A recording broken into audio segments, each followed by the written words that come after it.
Hello all, welcome to screen space. ఈరోజు మనం Malayalam survival thriller movie నల్ల నెలవుల రాత్రి మూవీ ప్రెజెంట్ ఇది ఆహాలో 70 వెర్షన్లో కాలరాత్రి టైటిల్తో రిలీజ్ అయింది భయ్య.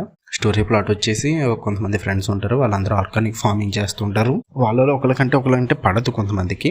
అందులో వాళ్ళ ఫ్రెండ్స్లో ఒక ఐడియా ఇవ్వడంతో వాళ్ళందరూ కలిపి ఒక ఫామ్ హౌస్కి వెళ్తారు భయ్య. దాని తర్వాత ఏం జరిగింది అన్నదే స్టోరీ. ఫుల్ రివ్యూలోకి వెళ్ళిపోయే ముందు వన్ థింగ్ భయ్య, మీరు మనకి ఛానల్లో వీడియోస్ చూసి రివ్యూస్ చూసి వెళ్ళిపోతే నాకు అంత వర్తిట్ కాదు కదా. మీరు సబ్స్క్రైబ్ చేసుకుంటేనే నాకు వర్త్. ఓకే, ప్లీజ్ సబ్స్క్రైబ్ చేసుకోండి. ఇక ఫుల్ రివ్యూకి వెళ్ళిపోతే మీరు ఈ మూవీకి ఇచ్చే మీ టైం అయితే నాట్ వర్తిట్ భయ్య. నాకైతే నచ్చలా. కాలరాత్రి ఏదో సస్పెన్స్ థ్రిల్లర్ అన్నారు కదా అని చూద్దామని వెళ్తే ఫస్ట్ పావు గంట ఆర్గానిక్ ఫార్మింగ్ గురించి క్లాసెస్ పీకారు. దాని తర్వాత ఫస్ట్ హాఫ్ అంతా ఏదో సోది చెప్పుకుంటూ వెళ్తూనే ఉన్నారు. సరే, నేను ఓపిక్గా చూసాను. ఇంటర్వెల్ బ్యాంక్లో ఒక 10 నిమిషాల్లో స్టోరీ చూపిస్తారు. అప్పుడు అనిపించింది, ఏంటి ఇది చెప్పడాక నువ్వు ఎంతసేపు సాగదీసావని చెప్పి. సరే, సెకండ్ హాఫ్ అన్నా ఏదన్నా సస్పెన్స్లు నడుస్తాయంటే అక్కడ జరిగే సీన్లకి, ఈ ఫ్రెండ్స్ అందరూ కలిపి చేసే సీన్లకి అసలు సస్పెన్స్ కాదు కదా, ఎప్పుడు అయిపోద్ది అన్న ఫీల్ వస్తుంది. కొంతమంది వీళ్ళని చంపడానికి వస్తారు. కొంతమంది వాళ్ళు అసలు ఎందుకు చంపడానికి వచ్చారన్నదే స్టోరీ. వాళ్ళు చంపడానికి వచ్చినప్పుడు వీళ్ళు ఏదన్నా చేస్తేనే కదా భయ్యా మనం సస్పెన్స్ ఫీల్ అయ్యేది.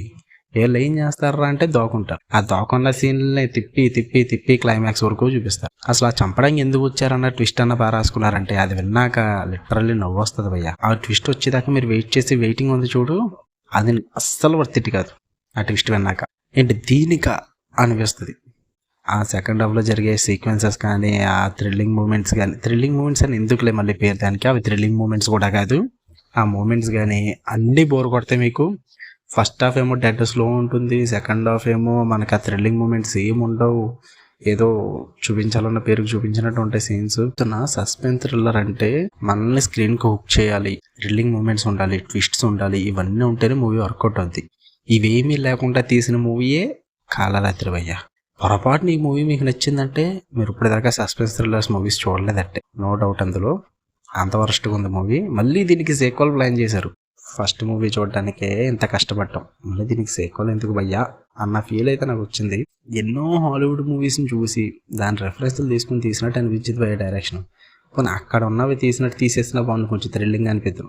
డైరెక్టర్ కొత్తగా ట్రై చేద్దాం అన్నట్టు ఏదో ట్రై చేసాడు మొత్తానికి. అది కాస్త షెడ్కి వెళ్ళిపోయింది. చాలా అన్ఇంట్రెస్టింగ్ వేలో తీసాడు భయ్య మూవీ. ఇంకా ఫైనల్గా చెప్పాలంటే ఒక సింపుల్ పాయింట్ని 2 గంటల్లో చెప్పడానికి డైరెక్టర్ అయితే ఫెయిల్ అయ్యాడు. చాలా కష్టాలు పడ్డాడు. ఏదో సీరియల్ సాగినట్టు సాగుద్ది సినిమాలో హీరోలు అంటూ ప్రత్యేకంగా లేరు, అందరికీ సేమ్ ఇంపార్టెన్స్ ఉంటుంది. పర్ఫార్మెన్సెస్ అయితే బాగున్నాయి భయ్య. పర్ఫార్మెన్స్ వైజ్ అయితే నేను పేరు పెట్టను, ఇట్ వాస్ గుడ్. డైరెక్షన్ అయితే దొబ్బింది, స్క్రీన్ ప్లే దొబ్బింది. ఎంగేజింగ్ మూమెంట్స్ కానీ థ్రిల్లింగ్ మూమెంట్స్ కానీ ఏమీ లేవు.